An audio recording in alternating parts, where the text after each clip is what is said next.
Hey, it's Clay, and this will be a video chart on ticker symbol SBGL. We will take a look at the 30-minute time frame.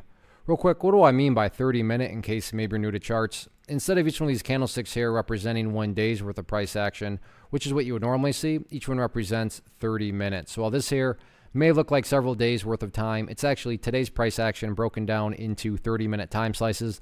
I like you this time frame that does a good job of telling the quote-unquote story of the price, and then makes mapping out levels of support and resistance a bit easier to see.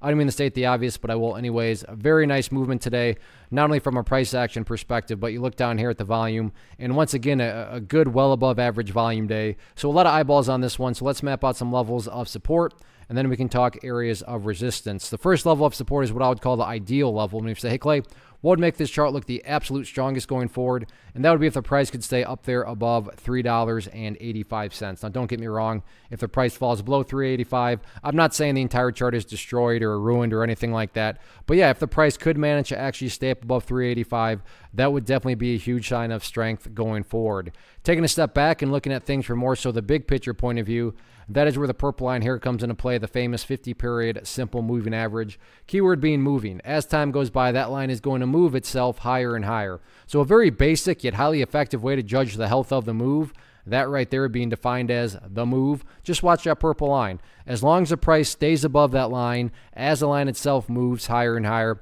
then the bulls are in full health, the bulls are in full control. However you can best visualize that, that is what's being represented. Again, yeah, staying above 385 would be great, but from the grand scheme of it all, as long as the price is above that purple line, the bulls 100% own the chart. As far as levels of resistance are concerned, as far as this chart is concerned, they just don't matter. What do I mean by that? Well, what matters is what the chart has been doing from the big picture point of view, and that is just this right here. So just to quickly illustrate, you have some lows, you have those lows, you have those lows, you have those lows, you have those lows. If you picture each of these as stair steps, I get it. It's bootleg, but you get the idea.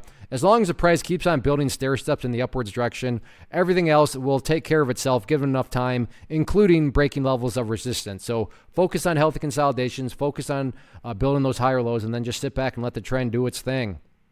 One of the biggest questions that I get is, hey Clay, how do you find the stocks that you trade? So what I've done is put together a free resource guide where I talk about the tools that I use to locate stocks that I find interesting and think may have potential. So if that sounds like something that could add value to you as a trader, then click on the image that is up on the screen right now and I will email you the guide. The guide itself is very short and to the point, and best part, it's completely free.